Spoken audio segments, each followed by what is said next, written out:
to speak to what are the key factors that you can go for, just to give you a kind of a fundamental, oh, I could just start doing this over the next couple of days. The key thing is to first stop asking why about the other person. Because if you start asking, like, why are they doing this to me? Why does this keep happening? You are still leaking energy. Instead of bringing it back into your own center and sitting quietly and asking different questions. I have 3 questions I like people to ask the minute they become aware of the pattern, and that is key. It's first noticing. It's not the first time. It's not the second time. It's not the third time. What's really going on? And that can be the moment where you begin to bring your energy back to your own center, and you start asking great questions about you, and you start becoming familiar with your own energy field. So that's one thing you can do. You can start focusing on yourself. Stop asking why questions about the other person. Get yourself a nice journal and get ready to start writing down the new thoughts and ideas that come to you as you do this. Now, the other thing that I think we can look at doing is, in addition to bringing your own energy back to you, that's really hard when you've been through this a lot, because you're used to agreeing to self-abandon. This is an agreement, a silent, unspoken agreement that you go into with that other, quote, person. And it's because you feel that your own sense of self-worth needs to be reflected back by another person who's demonstrating that they need you. They need your energy. They need you. And this is a really interesting place to feel a sense of, I have value. This person needs me. Now, the unspoken, unconscious dynamic is, my love will change you. My love will heal you. My love will keep you from killing yourself. Yeah? This is the unspoken agreement. It's not articulated. And that makes it dangerous to you.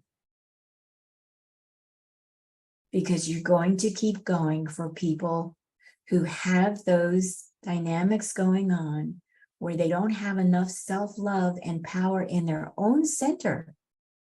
Sometimes it's ancestral. Lots of times it's ancestral damage. But this is what breaks the pattern, is coming back to your center and going deep within you.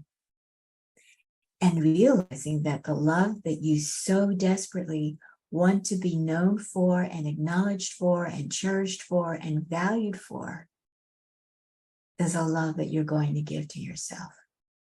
Because the more you're able to share that with yourself and stop the cycle of self-abandonment, stop the cycle of self-rejection, that has to start with you. It has to start within your own energy field in each one of your chakras.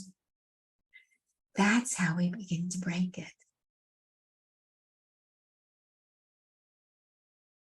Or disentangle it, I prefer, or transmute it. And that's all energy that belongs to you.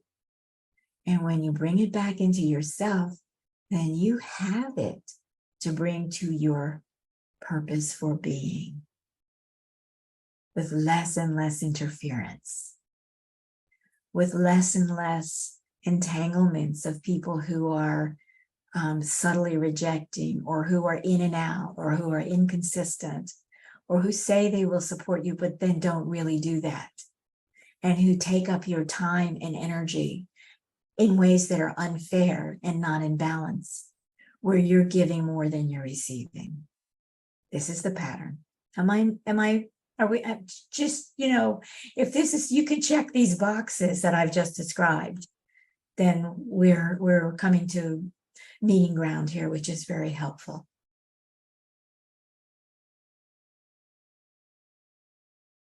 Yeah, I'm glad you mentioned the ancestors, Mhm. because that's what I wanted. That's what we spoke on Thursday during the podcast as well, about how to break that generational trauma. And would you like to speak a little bit on that, for those who might feel that I'm healing so much, going for AMD therapy, cognitive behavioral, blah, blah, blah. I'm doing all of that. But there is a place when it comes to the energetics that I feel it's necessary to be spoken about. What's the key thing? Yes. Mhm. Yes, because what you talk about, and you can say blah, blah, blah, but actually they do help people Yeah. feel more, be more willing to feel their feelings, Mm-hmm. and have a sense of it's safe to feel those feelings. And they also these therapies do help people, but what I want to stress is they only help you deal with the dynamics in the 7 embodied chakras. They do not help with the rest of your energy field. You consist of 12 dimensions, you and your own body. And there are 15 other chakras. And those usual therapies will get you a certain amount of energy recouped and will give you new habits to entertain and can help you begin to, in a way, gently pull back from other people, because that's the key thing, is you have got to come into your own center. So let's just be aware that every one of us is a multidimensional being, and every level of you has intricacies and dynamics that can be taught. I love teaching about that information. The first place to be is, I'm not broken. I'm whole. I just don't remember all my parts. I can't be in relationship to all my parts yet because I don't know what they are. It would be in a way like you have a sense, maybe you've had an injury. Maybe it's a neurological injury. Maybe you have 2 arms, but because of your injury, you can only use one. But the truth is that you have a second arm.